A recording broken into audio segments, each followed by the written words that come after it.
ఆటలాగా పాటలాగా నేర్చుకుంటే రానిదంట. ఏంట్రా మచ్చా మేమెంత హ్యాపీగా ఉంటే నువ్వు డల్లుకున్నావు? ఏం లేదురా, కొంచెం డబ్బులు అవసరం ఉండదా? దీనికోసం బాధపడుతున్నా మేమంతా లేమా? ఎంతకాలం మధ్య ఎందుకు నీకే? ఒక 25,000 అవసరం ఉండవరా? 25,000?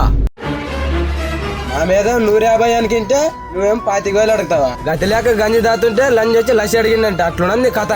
సారీ మచ్చా, నా దగ్గర కూడా లేవు. ఏమంటారాలే వాడు చేసిన సాయం మర్చిపోతేవాళ్ళే. కాలేజ్ ఫీజు డబ్బులు లేవంటే డబ్బులు కట్టి కదా, అది కూడా మర్చిపోతేవాళ్ళు. అప్పుడే వీనికంటే డబ్బులు లేవు, పొలంకి ముందుకు కావాలంటే వీనికి డబ్బులు కట్టే. నువ్వు కూడా అప్పుడే మర్చిపోతేవాళ్ళే. ఇట్లా నేండ్లు నమ్మద్దలే అని చెప్తే వానేండ్ల స్నేహం విలువ తెలియదు. ఆ డబ్బు లేదో నేను అడ్జస్ట్ చేస్తానులే. వానేండ్ల అవసరం వాడికినే నేండ్లో. సారీ మచ్చా.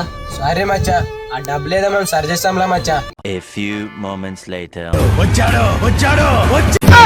ఈడేంటికి చెప్పు ఇప్పుడు గుర్సమన్నా నువ్వు చెప్పింది రెడీ అయ్యేదా? మరి డబ్బులు రెడీ చేసావు లేదా?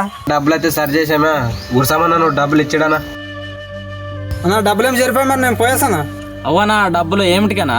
మా వాడు సింగం తిప్పలం పడే. మీకు తెలిదేమన్నా మీ వాడు లవర్కి ముక్కరాయి చేపించాడపా. ముక్కరాయే ముక్కరాయి చేపించాడపా. ముక్కరాయే దొరికిండు లంజ కొడుకు.